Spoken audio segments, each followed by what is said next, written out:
Wait ఉంటుంది కదా. 45-48 కిలోల లగేజ్ ఉంటుంది. ఓకే, అది పెట్టుకొని తొక్కడం అసలు సాధ్యమే కాదు, బట్ అది చేస్తూ ఉన్నావు నువ్వు. అదేంటంటే చాలా హెవీ.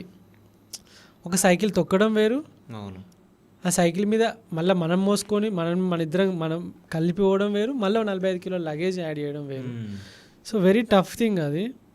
అలాంటిది కొన్ని కొండలు చూస్తే చచ్చిపోతాం, ఇక ఆశ చచ్చిపోతుంది అక్కడికి. ఇక అవుతుంది అయ్యాల ఈ పైనకి ఎక్కుతామా అని. జపాన్ లాంటి ఫూజీ మౌంటైన్ లాంటి ఆ రోడ్లు, మంగోలియా లాంటి ఎడార్లు, ఎక్కడికో పైకి రోడ్లు చూస్తే ఇంత చూసినా కొండ ఆడ ఆకాశం కనబడుతుంది కానీ ముందు రోడ్డు కనబడదు. మంగోలియా లాంటి ప్లేస్లో, ఆస్ట్రేలియా లాంటి వైల్డ్, ఆస్ట్రేలియాలో స్పైడర్ కుట్టినా చచ్చిపోతారు. అలాంటి లైక్ విషపూరితమైన ప్రాణులు ఉన్న దేశాలు, తైవాన్ లాంటి భూకంపాలు వచ్చే దేశాలు. అప్పుడప్పుడే భూకంపాలు వచ్చాయి. చాలాసార్లు పడుకున్నప్పుడు ఇట్లా ఊగేది భూమి. సీరియస్లీ అట్లాంటి తైవాన్ లాంటి కంట్రీస్, జపాన్ లాంటి కంట్రీస్ అండ్ చైనా లాంటి స్నో -10-15 degrees లాంటి టెంపరేచర్స్లో సైకిల్ రైడ్ చేస్తుంటే ఈ ఫింగర్ టిప్స్ అన్నీ గడ్డగట్టేటి, నంబయ్యేటివి.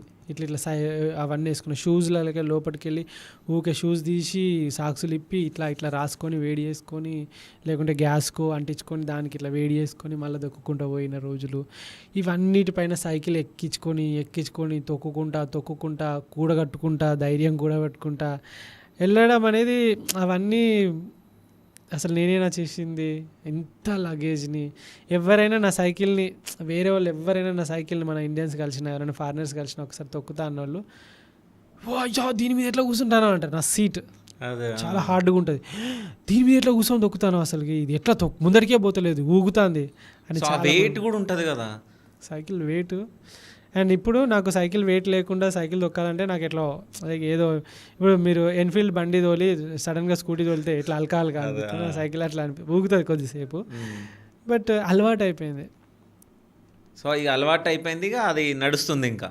అయితే